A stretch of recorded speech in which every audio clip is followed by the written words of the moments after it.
Hey, God, are you even looking where you're going? Come on. Go on. Get lost, loser. I'll be back. All right.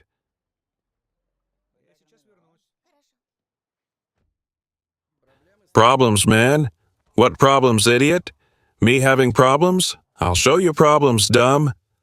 What, huh? Ow. The movie begins by introducing the main character, Ray, who is also the central figure of the story. Ray works for Freddy, a man deeply involved in shady dealings, including gambling.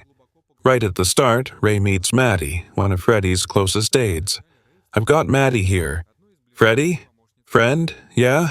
Sorry, friend. Why didn't you place the bet? All right, thanks, Freddy. Listening? Hit him. Next time Freddy tells you to do something, just damn it, do it. It's crucial. Yeah, of course, friend. Sorry. God damn it. This sudden action demonstrates Ray's ruthless nature and his determination to maintain control. Later that evening, he heads to a nightclub to meet Freddy to get payment for a previous job. However, Freddy doesn't have cash at the moment. Most likely, he lost it in one of his games. Instead of paying directly, he offers Ray another task. Freddy instructs him to collect a $10,000 debt from a man and tells Ray he can keep the entire amount for himself. But Ray doesn't agree without conditions. Coldly staring at his boss, he demands an extra $1,000 on top for his trouble. Freddy accepts the terms and sends his man, Nick, with Ray to make sure the money is collected without problems. Together, they head to Ashfield, where the debtor lives, a senior man named Terry. The next day, Ray takes a day off, starting with a dog walk in the park. There, he accidentally meets a woman named Ellie, who is also walking her dog. They strike up a light, casual conversation, and it becomes clear there's mutual attraction. Later, Ray visits his young daughter, Brittany, who lives with his ex-wife, Jacinta. Despite the divorce, he tries to spend time with his child. Ray even brings Brittany to his brother Bruce, whom the girl affectionately calls Uncle Bruce. Bruce treats his niece warmly and kindly, often delighting her with gifts, showing how much he loves her. Evening. Ray is working security at the nightclub when his best friend Gary comes in. Gary admits he's in trouble. Soon, Ray arrives at Gary's house and nervously confesses to Tatiana that the movie discs belong to him. She scolds him and returns the discs, clearly displeased. Later, Ray throws them in the trash, but as soon as the danger passes, Gary secretly retrieves them and hides them in the garage so his wife won't notice. The next day, Ray spends time with Brittany in town. During their walk, two teenagers rudely crash into her. Ray restrains himself and calmly guides his daughter back to the car. But later, encountering the boys again, he loses his patience. Leaving Brittany in the car under the pretense of buying a newspaper, he goes to confront them. Unexpectedly, he runs into Ellie again, this time during her work outside. In conversation, he learns she's a paramedic. Sensing the moment, Ray finally gathers courage and asks for her phone number. I'll give you my phone. Great. 0. Next. 1. Got it. Joker. Is this a real number, or... Yes. Yeah? Okay. Sorry, I have to go. Yes. All right. I'll call. I'll be waiting. The story shifts to a businessman named Luke Hansen. He finishes his morning run and heads to his car. Just as he's nearly at it, Ray suddenly appears. With cold determination, he forces Luke into the trunk of his own car. From there, Ray drives him deep into the forest, away from prying eyes and ears. Somewhere no one can see or hear what's about to happen. What are you lying down for? Hey, you got the wrong guy. You're Luke Hansen. Crap. Do you have kids? Huh? Please don't bury me. I'll have to, buddy. No. Do it. Can I leave a note? Huh? Can I leave a note? This moment highlights Ray's violent lifestyle and the dangerous sphere he is forced to operate in. For contrast, the next morning, Ray spends time at home with Brittany. During breakfast, the girl naively asks if Santa Claus exists. Ray finds himself in a difficult position. He doesn't lie, especially to his little daughter. After a pause, he decides to tell the truth, admitting that Santa Claus is a myth. I don't even know where this Santa story came from. Is Jesus real? Personally, I've never met him, but... And the Tooth Fairy? Huh? What about unicorns? Unicorns exist. I heard a sound like... Was there a unicorn? Did you get scared? But this sweet conversation quickly turns to problems. Police suddenly visit Ray and summon him to court for the brutal beating of 2 boys he attacked earlier. As punishment, he is assigned mandatory anger management classes. This becomes yet another abuse in his already troubled life. That evening, Ray appears at Freddy's nightclub, symbolically named the Game Room. Freddy meets him with news, and it's far from joyful. What do you mean? Well, we thought it was him. Hanson owed Ellie 60 grand, and we thought he was the killer. So I hit the wrong guy. Fantastic. Luke told you to give this to me if something happened to him. What? After a grim conversation with his boss, Ray spends time with Ellie.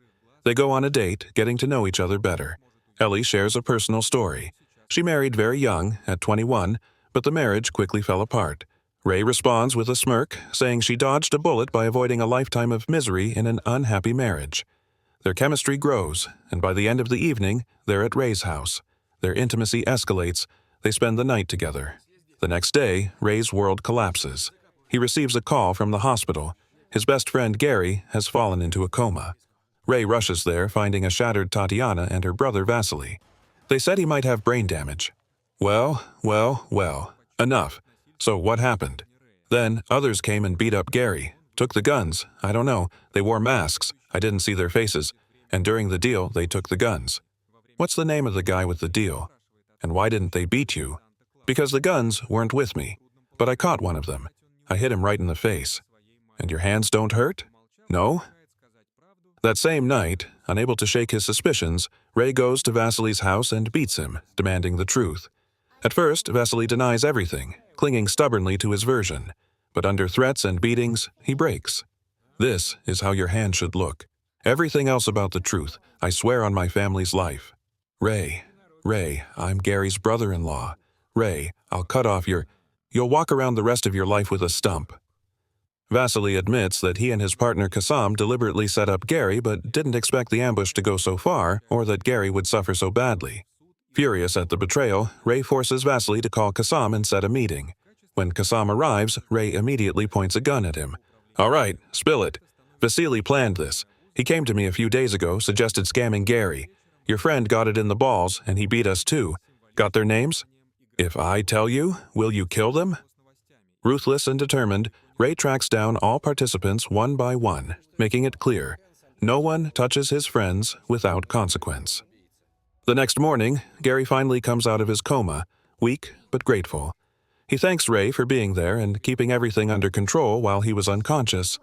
Ray is relieved his best friend is alive, though his own problems are far from over. What did you do to him? A little of this, a little of that. I owe you. Again. Are you still messing with trinkets? How much do you want to spend? Super. That same day, Ray goes to his ex-wife Jacinta's house to spend time with Brittany, but Jacinta angrily confronts him. She accuses Ray of telling Brittany that Jesus doesn't exist, as she and her new husband are raising the girl as Christian. According to her, Ray is undermining the values they want for their daughter. But Ray does not back down. Calmly, yet firmly, he responds that he just told Brittany the truth and adds that he doesn't want his daughter growing up believing in fairy tales and fantasies. The conversation ends on a heated note. Shade your eyes, and that's it. Beautiful. God, man, you okay? Careful, Britt. Don't go near the glass. Like that. I'll lift you. Ready? Don't talk, friend. I'll take you so I can clean up here, okay? Yes, all good. Afterward, Ray attends his second court-mandated anger management class. For him, it's not about self-improvement, just a necessity. The alternative is jail. Even so, his first impression of the therapy is rough and unsuccessful. Ray, don't you want to start? My name is Ray. I'm 40. Why are you here?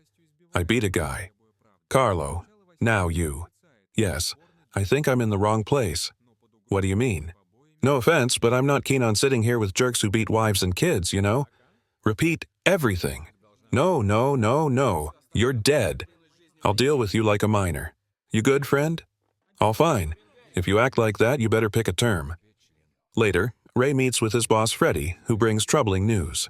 The very same guys Ray beat, thinking they were involved in Gary's coma, turn out to be connected to a gang tied to Freddy's family.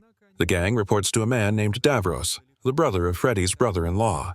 Realizing the situation could become dangerous for business, Freddy orders Ray to meet with Davros and resolve the conflict before it escalates into war.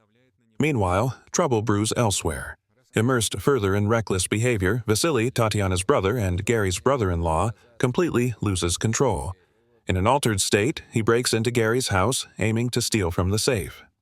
Tension builds until Ray suddenly appears, knocking Vasily down the stairs and taking his weapon. The next scene reveals how Ray escaped. In a flashback, two petty criminals spot the car at the hardware store, abandoned. They steal it, unaware Ray is in the trunk. They take it to a mechanic to sell it for parts. The mechanic inspects it and says he'll pay after dismantling it. The criminals remove Ray's safe and leave the car. Soon, the mechanic hears strange noises from the car. After several desperate attempts, Ray finally escapes the trunk.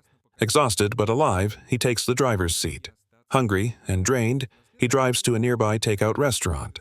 Inside, he faces the thieves who stole his car. He recognizes them via his phone, which is in their hands. Horrified, he also notices his safe with them. Silently, he follows them outside, waiting for the right moment. I got rid of it. We didn't know. I swear, man. Really. What's this? It was in the car. Oh, hell no. Client. You okay, friend? You opened the trunk. Without your help. You're safe? Those two idiots stole the car and brought it here. Want more? Dave and Bobby take Ray to the forest to meet Davros. There, he's forced to dig his own grave. While digging, Davros hands Dave his payment for capturing Ray. The tension spikes when Bobby accidentally reveals they also have Ray's safe. Ray acts instantly, using the chaos to his advantage but spares Dave instead of killing him. The reason becomes clear in their brief conversation. Both come from equally tough backgrounds. Dave admits he accepted the job out of need. His wife is expecting a son, and he desperately wanted to provide for his family. Out of respect, Ray lets him go. Finally, Ray confronts Bobby. Without hesitation, he ends Bobby's threat permanently. After the fight, Ray drives to the safe location and retrieves it. Inside, he finds $500,000 in cash. He immediately deposits it at Freddy's club, as agreed. Weeks later, peace returns to Ray's life. Gary recovers from his coma, and Ray continues raising Brittany with care. His relationship with Ellie develops, though she's wary of his violent tendencies. The movie closes with a scene showing Ray teaching Brittany how to ride a bike, symbolizing hope, normalcy, and a glimpse of the man beneath the hardened exterior.